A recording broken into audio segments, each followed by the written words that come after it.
رخصتی سے ایک دن پہلے انسپکٹر سائم کو ایک مشن پر جانا پڑا۔ وہ اپنی منقوہہ کے کمرے میں جا کر بولا، میں تمہیں ادھورا چھوڑ کر نہیں جانا چاہتا۔ سمجھو رخصتی ہو گئی۔ 10 سال چھوٹی اپنی منقوہہ کو انسپکٹر سائم نے باہوں میں بھر لیا۔ شانزے کا وجود کانپنے لگا۔ سائم لائٹ آف کرتا، شانزہ کے سارے پردے گرا گیا۔ شانزے درد سے رونے لگی تو سائم اسے بچوں کی طرح گود میں بٹھا کر پیار۔ نکاح کے بعد رات کے وقت شانزہ اپنے کمرے میں آئی، آئینے کے سامنے کھڑی وہ خود کو دیکھی مسکرائے جا رہی تھی۔ آج وہ خود کو دنیا کی خوش قسمت ترین لڑکی سمجھ رہی تھی۔ جس شخص سے اس نے محبت کی تھی آج وہ اس کے نصیب میں لکھ دیا گیا تھا۔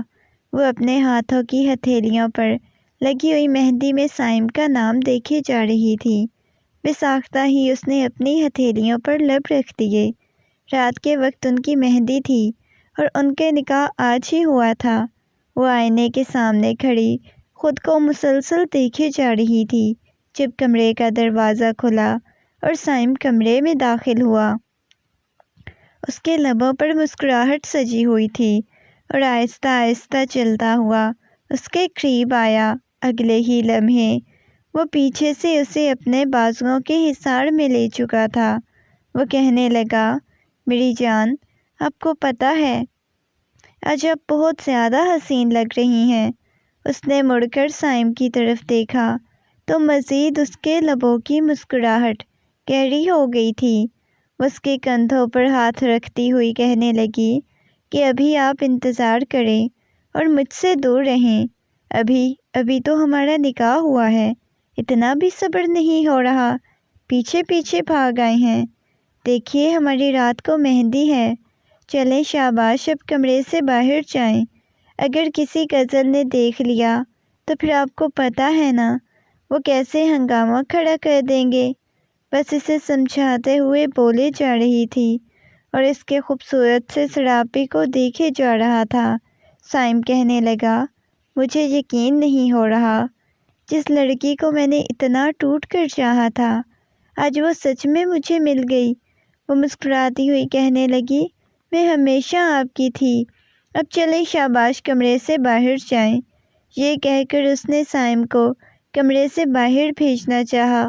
وہ کہنے لگا، رات کو ہماری مہندی ہے، ابھی سے ہی تم مجھ سے اتنا دور بھاگ رہی ہو، کل تو تم نے میرے پاس ہی آنا ہے نا۔ یہ کہہ کر وہ اس کے چہرے کو بغور دیکھے جا رہا تھا۔ وہ مسکراتی ہوئی کہنے لگی، ابھی تو آپ جائیں نا، اس سے پہلے کہ میرے بابا آپ کو دیکھ لیں اور کوئی قیامت کھڑی ہو جائے، پلیز آپ جائیں۔ وہ مسکراتے ہوئے سامنے کھڑے شخص کی طرف دیکھے جا رہی تھی۔ اس کی پیشانی پر بوسہ دیتے ہوئے کمرے سے باہر جا چکا تھا۔ اس کا دل بہت شدت سے دھڑکنے لگ گیا تھا۔ اپنے محبوب کا پہلا لمس محسوس کر کے اسے یوں محسوس ہو رہا تھا جیسے وہ جنت میں داخل ہو چکی ہو۔ وہ اس کی پشت کو دیکھے جا رہی تھی۔ اس کا دل بہت شدت سے دھڑکنے لگ گیا تھا۔ یوں محسوس ہو رہا تھا جیسے دل پسلیاں توڑ کر باہر آ جائے گا۔ وہ اپنے دل والی جگہ پر ہاتھ رکھتی ہوئی مسکراتے ہوئے پیچھے صوفے پر بیٹھ چکی تھی۔ نکاح کے بعد گھر میں مہندی کی تیاریاں شروع ہو چکی تھی۔ وہ ابھی کمرے میں ہی بیٹھی ہوئی تھی جب اس کی ساری کزنز آ چکی تھی۔ مسلسل اسے سائم کے نام پر چھیڑے جا رہی تھی۔ وہ کہنے لگی، پلیز مجھے نہ چھیڑو، کیوں آپ لوگ مجھے تنگ کر رہی ہو۔ اس کی نند بھی اس کے پاس بیٹھی ہوئی تھی، کہنے لگی، بھابھی اب انسپکٹر سائم سے بچ کے دکھائیے گا، بڑا بھاگتی تھی نا، ان سے جہاں دیکھتی تھی جلدی سے کمرے میں جا کر چھپ جاتی تھی۔ اب تو ہمیشہ ہمیشہ کے لیے آپ نے انسپکٹر سائم کے ہو جانا ہے۔ آپ کو پتہ ہے بچپن میں آپ دونوں کی کتنی لڑائی ہوتی تھی، اللہ اب تو آپ دونوں میں کتنی زیادہ محبت ہے۔ وہ ساڑی چھیڑنے میں مصروف تھی، ساڑی ایسے اسے چھیڑے جا رہی تھی۔ شادی شدہ کزنز بھی اس کے پاس بیٹھی ہوئی تھی۔ مسلسل اسے ایسی باتیں کہی جا رہی تھی کہ وہ مسلسل شرمائے جا رہی تھی۔ کہنے لگی پلیز آپ لوگ مجھے کیوں تنگ کر رہی ہو، جاؤ یہاں سے ورنہ میں سائم کو بتاؤں گی، وہ آپ سب کو شوٹ کر دیں گے۔ وہ دھمکی دینے لگی۔ وہ کہنے لگی ابھی سے دھمکیاں دے رہی ہو؟ شانزے اپنے ماما بابا کی اکلوتی بیٹی تھی، جبکہ سائم اس کے تایا کا بیٹا تھا۔ سائم 3 بہن بھائی تھے، 2 بھائی، ان کی ایک بہن تھی۔ سائم بڑا تھا، اس سے چھوٹا دائم تھا، اور ملیحہ سب سے چھوٹی تھی اور اکلوتی بہن تھی۔ وہ سب لوگ ایک ہی گھر میں رہتے تھے۔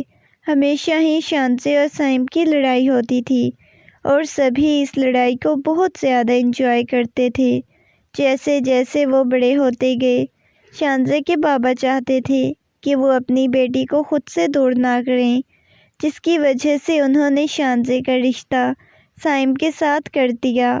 پہل تو اس نے بہت ہنگامہ مچایا تھا کہ اسے شادی نہیں کرنی، لیکن آہستہ آہستہ محسوس ہونے لگا کہ سائم اس سے بہت زیادہ محبت کرتا ہے، اسے بہت ٹوٹ کر چاہتا ہے، تو اس وجہ سے وہ کبھی بھی سائم سے دور نہیں جانا چاہتی تھی۔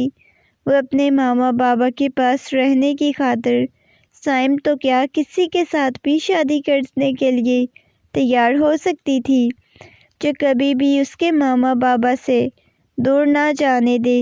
وہ مسکراتے ہوئے ان سب کے بارے میں سوچے جا رہی تھی جب پاس بیٹھی اس کی کزن نے کہا آخر ایسا بھی کیا تم نے سائم پہ جادو کیا ہے جو اس قدر تمہارا دیوانہ ہو چکا ہے؟ ہمیں بھی بتاؤ، ہم نے بھی کسی کو اپنا دیوانہ کرنا ہے۔ وہ مسکراتے ہوئے بولے جا رہی تھی۔ ملیحہ نے اس کی طرف دیکھا، کہنے لگی خبردار، جو تم نے میرے چھوٹے بھائی کی طرف دیکھا بھی۔ وہ آپس میں باتیں کر رہی تھی، لیکن شانزے تو اب مکمل طور پر سائم کے خیالوں میں گم ہو چکی تھی۔ اسے صبر نہیں ہو رہا تھا، اس کا بس نہیں چل رہا تھا کہ وہ جلدی سے رخصت ہو کر سائم کے پاس چلی جائے، اس کے پاس بیٹھ کر ڈھیروں باتیں کرے۔ نہ جانے اس نے کیا کچھ سوچ رکھا تھا، لیکن ایک عجیب سا خوف اس کے دل میں بیٹھا ہوا تھا۔ وہ انسپکٹر تھا، بہت زیادہ غصے والا تھا، کسی وقت بھی اسے غصہ آ سکتا تھا، اور وہ ہمیشہ اپنی مرضی کرتا تھا۔ کبھی اس نے کسی کی بات نہیں سنی تھی، جبکہ وہ بہت زیادہ لاڈلی تھی۔ رات مہندی کا فنکشن تھا، دلہن بنی اس کے پہلو میں بیٹھی ہوئی تھی۔ اچانک ہی اس کا موبائل بجا اور وہ وہاں سے اٹھ کر چلا گیا۔ جیسے ہی اس نے موبائل پر نمبر دیکھا تو اس کے چہرے پر پریشانی چھا گئی، اور یہ دیکھ کر شانزے بھی بہت زیادہ پریشان ہو گئی۔ ملیحہ اس کے پاس بیٹھ گئی، کہنے لگی یہ بھائی اٹھ کر کہاں چلے گئے؟ آج بھی انہیں چین نہیں۔ وہ کہنے لگی پتہ نہیں یار، جا کے پتہ کرو۔ بہت زیادہ پریشانی کے عالم میں وہ اٹھ گئی، کہنے لگی تھوڑی دیر تک آ جائیں گے، زیادہ پریشان ہونے کی ضرورت نہیں ہے۔ مہندی کا تھوڑا ہی فنکشن سائم نے اٹینڈ کیا تھا، اس کے بعد وہ کافی دیر تک واپس آیا تھا۔ مہندی کا فنکشن تو ختم ہو چکا تھا۔ شانزے جب کمرے میں آئی، مسلسل سائم کے نمبر پر کال کر رہی تھی۔ مہندی کا فنکشن آدھا چھوڑ کر کہاں چلا گیا تھا؟ وہ ابھی مہندی والے ڈریس میں ہی تھی، ہاتھوں میں اس نے گجرے پہنے ہوئے تھے، گلاب کے پھولوں کی جیولری پہنی ہوئی تھی۔ جب تھوڑی دیر بعد کمرے کا دروازہ کھلا، اس نے دیکھا تو سامنے سائم کھڑا ہوا تھا۔ وہ کمرے کا دروازہ بند کرتا ہوا، اسے الگ کرتا ہوا اندر کی طرف آیا۔ اس قدر بے چین تھی کہ فوراً ہی اس کے سینے سے لگ گئی۔ کہنے لگی سائم، مجھے چھوڑ کر کہاں چلے گئے تھے؟ آپ کو پتہ ہے میں کب سے آپ کا انتظار کر رہی تھی، آدھا فنکشن آپ چھوڑ کر چلے گئے تھے۔ اس کی آنکھوں میں نمی تیرنے لگ گئی۔ سائم کہنے لگا کیا ہو گیا ہے؟ اتنا زیادہ پریشان کیوں ہو رہی ہو؟ میں بابا کو بتا کر گیا تھا، اس وجہ سے زیادہ پریشان ہونے کی ضرورت نہیں، بس ایک مسئلہ ہو گیا ہے، وہ پریشانی کے عالم میں بول رہا تھا تو شانزے اس کی طرف دیکھ کر کہنے لگی، سائم کیا ہوا ہے؟ کیا پرابلم ہو گئی ہے؟ شانزے کو دال میں کچھ کالا لگنے لگا۔ سائم نے دھیرے سے اپنے قریب کیا، کہنے لگا، شانزے ہمیں ایک مشن کے لیے جانا ہے اور وہ بہت ضروری ہے۔ شانزے پلیز۔ سارے جا رہے ہیں، میں تو انسپیکٹر ہوں، میں کسی طور پر بھی پیچھے نہیں ہٹ سکتا۔ مجھے رات کو ہی جانا ہوگا ورنہ میری جاب کو خطرہ ہوگا۔ وہ حیرت سے سامنے کھڑے سائم کی طرف دیکھے جا رہی تھی، جو کتنی آسانی سے کہہ رہا تھا کہ اسے اپنے مشن کے لیے جانا ہے۔ شانزے کے دل کو کچھ ہوا تھا۔ وہ کہنے لگی، لیکن سائم ہماری شادی ہے، آپ ایسے کیسے جا سکتے ہیں؟ کل ہماری رخصتی ہے۔ وہ کہنے لگا، دیکھو میں تمہیں ادھورا چھوڑ کر بالکل نہیں جاؤں گا۔ رخصتی ہوگی، رخصت ہو کر تم میرے کمرے میں پہنچ جاؤ گی۔ نکاح ہوا ہے تو رخصتی بھی تو ہو سکتی ہے نا۔ مہندی کا فنکشن ہو گیا ہے تو اس وجہ سے میں نہ بھی ہوا تو کوئی بات نہیں، واپس آ جاؤں گا بہت جلد۔ وہ اسے حوصلہ دیتے ہوئے بول رہا تھا۔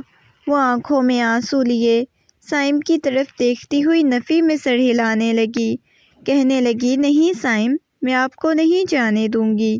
دیکھیں کل ہماری شادی ہے، ہماری لائف کا اتنا امپورٹنٹ ڈے ہے اور آپ اپنے مشن پر جا رہے ہیں۔ وہ روتے ہوئے بولے جا رہی تھی۔ اگلے ہی لمحے سائم نے اسے اپنے قریب کر لیا، کہنے لگا، میں تمہیں ادھورا چھوڑ کر بالکل بھی نہیں جاؤں گا۔ سائم کا بدلتا ہوا رویہ دیکھ کر شانزے کے چہرے پر گھبراہٹ چھا گئی، کہنے لگی، کیا مطلب ہے سائم؟ وہ کہنے لگا، دیکھو شانزے، میں تمہیں ادھورا چھوڑ کر نہیں جانا چاہتا۔ ہمارا نکاح ہو چکا ہے، اس کے بعد کل رخصتی ہے، پرسوں شاید ولیمہ بھی ہو جائے، تو میں نہ بھی ہوا تو سارے فنکشن ہو جائیں گے میرے بغیر بھی۔ تمہیں پریشان ہونے کی ضرورت نہیں۔ وہ اس کے چہرے کو تھپکتا ہوا بولا اور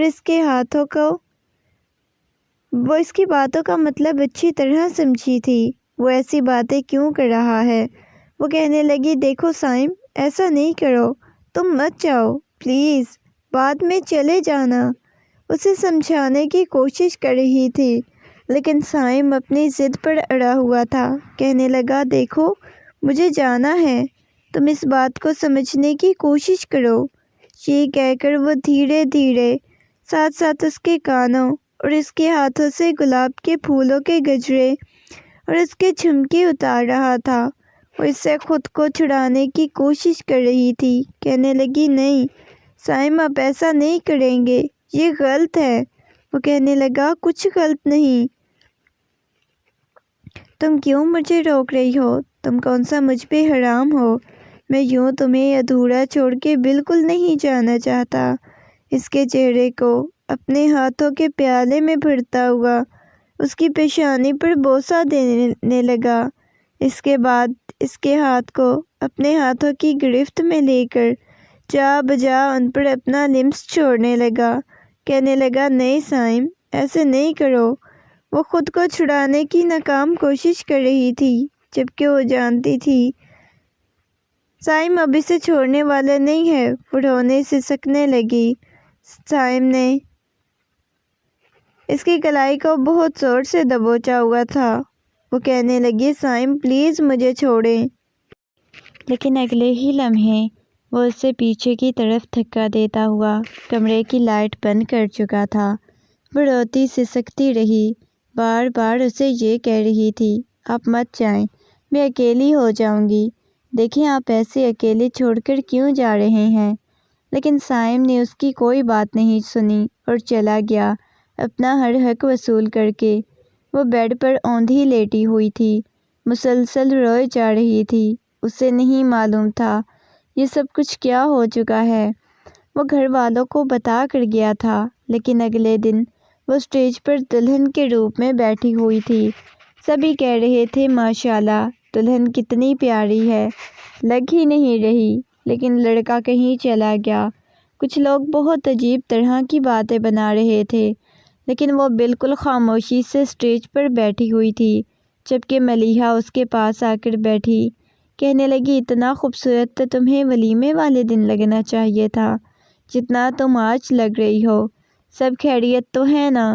کہیں بھائی نے ابھی اس کی بات ادھوری ہی تھی جب غصے میں شانزے نے اس کے چہرے پر دیکھا اور کہنے لگی دیکھو ملیحہ، اس وقت میں کسی قسم کے مذاق کے موڈ میں نہیں ہوں، پلیز کوئی مذاق مت کرنا، اس نے سخت لہجے میں کہا۔ آج سے پہلے کبھی اس نے ایسا لہجہ نہیں اپنایا تھا۔ اس کی آنکھوں میں سے آنسو بہنے لگ گئے تھے، اس کے دل کو کچھ ہو رہا تھا۔ سارے فنکشن کے بعد اسے لا کر سائم کے کمرے میں بٹھا دیا گیا، لیکن ملیحہ نے بولا تھا جب سائم بھائی آئیں گے تو ان کے بعد ہی ولیمہ ہوگا، 2-3 دن تک سائم بھائی نے آ جانا ہے، اس وجہ سے پریشان ہونے کی بالکل بھی ضرورت نہیں ہے، اسے حوصلہ دلاسا دے رہی تھی۔ اتنے میں اس کی ماما اور اس کی تائی جان بھی کمرے میں آ چکی تھی۔ کہنے لگی بیٹا پریشان ہونے کی ضرورت نہیں ہے، اس کی ڈیوٹی ہی ایسی ہے کہ اسے اچانک جانا پڑ گیا، اس کا کام ہی ایسا ہوتا ہے، تو تمہیں پریشان ہونے کی ضرورت نہیں۔ شانزہ خاموش تھی، انہیں کوئی جواب نہیں دے رہی تھی۔ جو کچھ اس کے ساتھ ہو چکا تھا وہ سب کچھ ایسے تو نہیں چاہتی تھی۔ وہ اپنی آنکھوں کی نمی چھپانے کی کوشش کر رہی تھی، لیکن چھپائے نہیں چھپ رہی تھی۔ وہ سب لوگ کمرے سے باہر جا چکے تھے، کمرے کا دروازہ بند ہو چکا تھا۔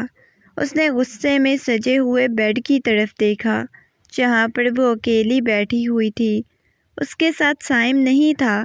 اس نے اس رات کے لیے کتنے خواب سجائے تھے، کتنا کچھ سوچ رکھا تھا، لیکن سب کچھ مٹی میں مل گیا تھا، سب کچھ چکنا چور ہو چکا تھا، کچھ بھی اس کے پاس نہیں بچا تھا۔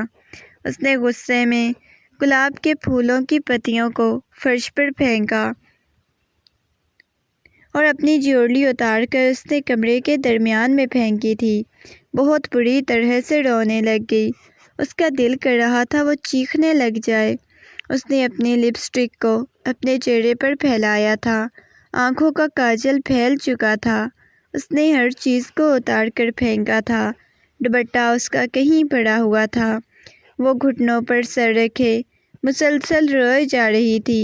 جب کمرے کا دروازہ کھلا اس نے دیکھا تو سامنے ہی دائم کھڑا ہوا تھا، دھیرے دھیرے چلتا ہوا اس کے پاس آیا۔ دائم کی آنکھیں لال انگارہ ہو رہی تھی۔ وہ کہنے لگا تو ہے نا آپ نے اپنا یہ کیا حال بنایا ہوا ہے؟ دائم کو اس وقت اپنے سامنے دیکھ کر وہ حیران ہوئی، جلدی سے اپنا دوپٹہ اٹھایا، کہنے لگی تم اس وقت میرے کمرے میں کیا کر رہی ہو؟ وہ کہنے لگا وہ میں یہاں سے گزر رہا تھا تو مجھے چیزیں گرنے کی آواز آ رہی تھی، اس وجہ سے میں یہاں پر آ گیا۔ غصے میں کہنے لگی خدا کے لیے اس کمرے سے باہر چلے جاؤ، دوبارہ یوں میرے کمرے میں مت آنا۔ آج سے پہلے کبھی اس نے دائم سے اس انداز میں بات نہیں کی تھی جیسے آج بات کر رہی تھی، اور دائم حیرت سے اس کے چہرے کی طرف دیکھے جا رہا تھا۔ کہنے لگا چلے ٹھیک ہے، آپ کو اچھا نہیں لگ رہا تو میں چلا جاتا ہوں۔ یہ کہہ کر وہ کمرے سے باہر جا چکا تھا۔ اس نے موبائل اٹھایا، سائم کو کال کرنے لگی، لیکن وہ اس کی کال پک نہیں کر رہا تھا، مسلسل اس کا نمبر بند جا رہا تھا۔ اس کا دل کر رہا تھا وہ چیخنے چلانے لگ جائے۔ اگلے دن بھی اس کی حالت بہت عجیب ہوئی پڑی تھی، صبح تک اسے بہت تیز بخار ہوا پڑا تھا۔ سب لوگ بار بار اس سے پوچھ رہے تھے کہ کیا ہوا ہے، تمہاری طبیعت تو ٹھیک ہے نا؟ لیکن وہ کسی کو کوئی جواب نہیں دے رہی تھی۔ اس کی تائی جان اس کے پاس بیٹھی ہوئی تھی، کہنے لگی بیٹا پریشان ہونے کی ضرورت نہیں، سائم واپس آ جائے گا، تم اس قدر پریشان کیوں ہو رہی ہو؟ لیکن اس کا دل بہت گھبرا رہا تھا، اسے بہت زیادہ ٹینشن بنی ہوئی تھی، بار بار کہہ رہی تھی نہ جانے کیوں سائم مجھ سے بات نہیں کرتے، شاید وہ مجھ سے ناراض ہیں، واپس بھی نہیں آ رہے۔ لیکن سب لوگوں نے اسے بہت سمجھانے کی کوشش کی، تو مجھے زیادہ سوچ رہی تھی، زیادہ مت سوچو، سائم واپس آ جائے گا۔ وہ کہنے لگی پتہ نہیں کب آئے گا، ایسے بھلا کون کرتا ہے؟ ایسے کون چھوڑ کر جاتا ہے جیسے وہ مجھے چھوڑ کر چلے گئے ہیں؟ 2-3 دن مزید گزر چکے تھے لیکن سائم کا کچھ بھی پتہ نہیں تھا۔ وہ کال بھی پک نہیں کر رہا تھا، کسی سے کوئی رابطہ نہیں کر رہا تھا، اس کا نمبر مسلسل بند جا رہا تھا۔ پولیس اسٹیشن سے اس کے بارے میں کچھ معلوم نہیں ہوا تھا۔ وہ کہاں گیا ہے؟ کسی کے بارے میں کچھ نہیں معلوم ہو رہا تھا۔ 2 دن مزید گزر چکے تھے۔ 3 دن بعد انہیں معلوم ہوا کہ سائم کو بہت بری طرح سے گولیاں لگی ہیں۔ اس کی کنڈیشن بہت خراب ہے۔ یہ سننا تھا کہ گویا شانزے تو پاگل ہو چکی تھی، چیخنے چلانے لگی تھی، کہنے لگی نہیں، میرے سائم کو کچھ بھی نہیں ہو سکتا۔ وہ رو رہی تھی لیکن شاید وہ کوما میں جا چکا تھا، کوئی اسے ہوش نہیں تھی اور وہ پاگل ہوئے جا رہی تھی۔ اسے جب ہاسپٹل لے جایا گیا اس نے دیکھا سائم اسٹریچر پر پڑا ہوا تھا، پورا وجود اس کا مشینوں میں جکڑا ہوا تھا۔ اس کا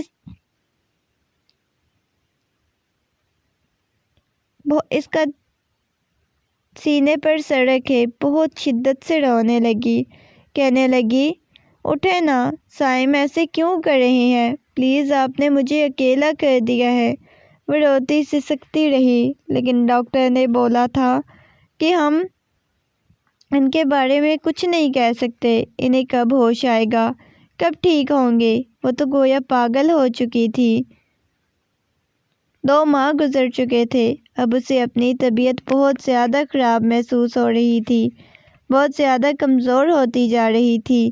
سب اسے حوصلہ اور دلاسا دے رہے تھے کہ تم پریشان نہ ہو، سائم ٹھیک ہو جائے گا، لیکن اسے کسی سے امید نہیں تھی۔ وہ جانتی تھی صبح ہی صبح اس کے ساتھ بیٹھی ناشتہ کر رہی تھی۔ جب اس کا جی متلانے لگا تو وہ ایک دم سے اٹھ کر چلی گئی۔ اس کی ماما اور اس کی تائی جان اس کی حالت دیکھ کر عجیب کشمکش میں مبتلا ہو چکی تھیں۔ اچانک سے اسے کیا ہو گیا تھا؟ اس کی ایسی کنڈیشن کیوں ہوتی جا رہی تھی؟ اس بات کی سمجھ نہیں آ رہی تھی۔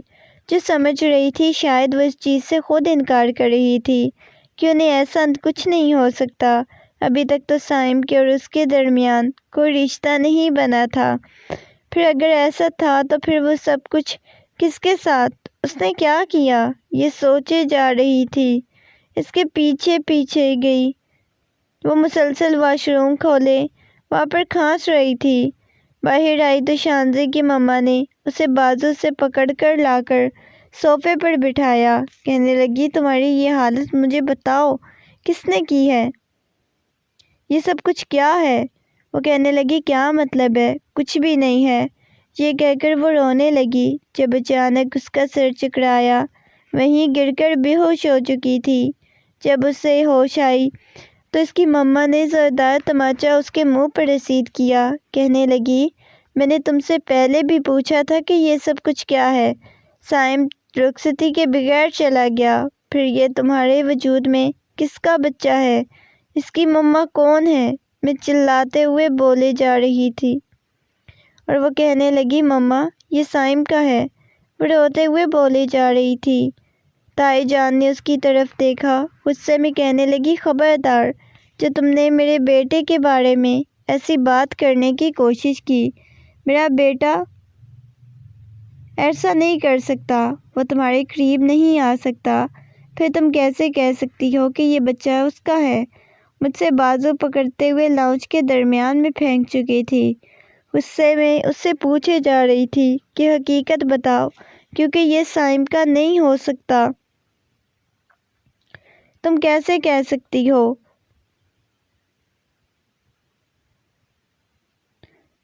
وہ ایسی نگاہوں سے دیکھا بھی نہیں تھا۔ وہ روتے ہوئے کہنے لگی میں بھلا کیوں گناہ کروں گی؟ وہ سسک رہی تھی، اس کا پورا وجود کپکپا رہا تھا، اس کا بہت شدت سے جی چاہ رہا تھا، جس طرح وہ ٹوٹ کر بکھری تھی۔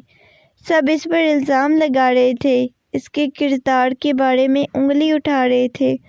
اسے ان سب سے ہی خوف آتا تھا۔ اچانک ہی تایا جان ان کی طرف آئے غصے میں کہنے لگے، شان تم سے کچھ پوچھا جا رہا ہے، تم مجھے اس کا جواب کیوں نہیں دے رہے؟ اگلے ہی لمحے وہاں پر صائم کی آواز گونجی، کہنے لگا، خبردار جو کسی نے میری بیوی کے کردار کے بارے میں بات کرنے کی کوشش کی، کسی نے میری بیوی کے کردار پر انگلی اٹھائی۔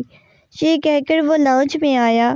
اس کی اپنی حالت بہت بری تھی، لیکن فرش پر بیٹھی ہوئی شانزے کو اپنی باہوں میں اٹھا چکا تھا۔ کہنے لگا، آپ کسی نے بھی اس کے کردار کے بارے میں کوئی بات کی تو یہاں میں کمرے میں لا چکا تھا۔ منقوہہ کی طرح اسے دیکھ رہا تھا۔ اس کے ساتھ لپٹ گئی، اس کے گلے میں بازو ڈالے، اس کے سینے سے لگ چکی تھی۔ نہ اس نے اسے کمرے میں لٹایا یا صائم نے غصے میں کمرے کا دروازہ بند کر دیا۔ اس کے سامنے آ کر بیٹھا۔ وہ بچوں کی طرح روتی ہوئی اس کے ساتھ لپٹ گئی، کہنے لگی، میں مر جاتی تو کیا ہوتا؟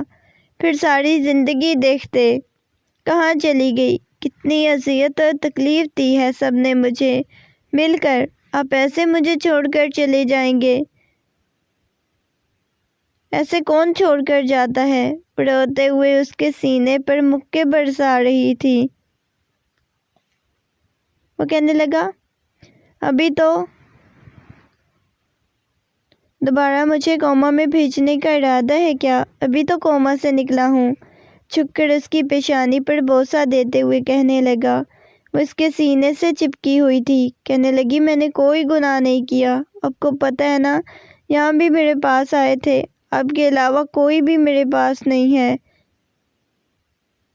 یہ بچہ بھی آپ کا ہے، وہ روتے ہوئے بولے جا رہی تھی۔ اس شخص نے اسے مکمل طور پر اپنے بازوؤں میں سمیٹ لیا۔ نہ جانے کب تک روتی روتی سو چکی تھی۔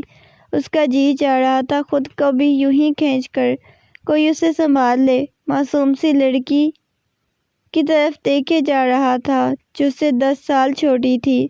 اسے شادی نہیں کرنا چاہتی تھی، بلکہ ہمیشہ ٹوٹ کر چاہا، بہت محبت کی تھی۔ اس کے ہاتھوں کی ہتھیلیوں پر دیکھا جہاں پر مہندی کے نشان مٹ چکے تھے، وہ بہت عجیب ہو گئی تھی۔ لیکن ایک دفعہ پھر سے اس نے سوئی ہوئی شانزے کو اپنے بازوؤں میں بھر لیا اور اسے ایسے لگا عجیب سا سکون محسوس ہو رہا ہے۔ تھوڑی دیر بعد وہ باہر آئے، کہنے لگا، اب لوگوں کا دماغ خراب ہو گیا ہے، اب لوگ پاگل ہو گئے ہیں کیا؟ وہ بیوی تھی، جب بول رہی تھی وہ بچہ صائم کا ہے، تو اب لوگ یقین کیوں نہیں کر رہے تھے؟ ہاں، جس رات میں مشن پر گیا تھا اپنی جاب کے سلسلے میں، اس رات میں شانزہ کے ساتھ تمام تعلقات قائم کر کے گیا تھا۔ خبردار جو کسی نے دوبارہ سے شانزے کے کردار کے بارے میں بات کرنے کی کوشش کی، یہ کہہ کر وہ سب کو وارن کر چکا تھا۔ اس وقت سبھی شرمندہ تھے، سبھی نے شانزے سے معافی مانگی، اور کیا کر سکتے تھے؟ اپنے گھر والوں کے سامنے بے بس تھی، سب کو معاف کر دیا، کیونکہ انہیں بھی غلط فہمی ہوئی تھی اور وہ بھی اپنی جگہ ٹھیک تھے۔ صائم ایسا تھا نہیں اتنی جلدی حق وصول کرتا، ایسا کچھ تھا جس کی وجہ سے سبھی لوگ اس میں مبتلا ہو چکے۔ لیکن 2-3 دن بعد ان دونوں کا ولیمہ رکھا گیا۔ ولیمے کے بعد جب وہ دلہن بنی کمرے میں بیٹھی ہوئی تھی، صائم اس کے پاس آیا، جی بھر کر اس کی تعریف کی، اپنی محبت سے نوازا۔ وہ خوش تھی صائم کا ساتھ حاصل کر کے، اس نے اسے ٹوٹ کر بکھرنے سے بچا لیا تھا اور موت کے منہ سے نکل کر واپس اس کے پاس لوٹ کر آیا تھا۔ وہ جتنا اللہ کا شکر ادا کرتا اتنا ہی کم تھا۔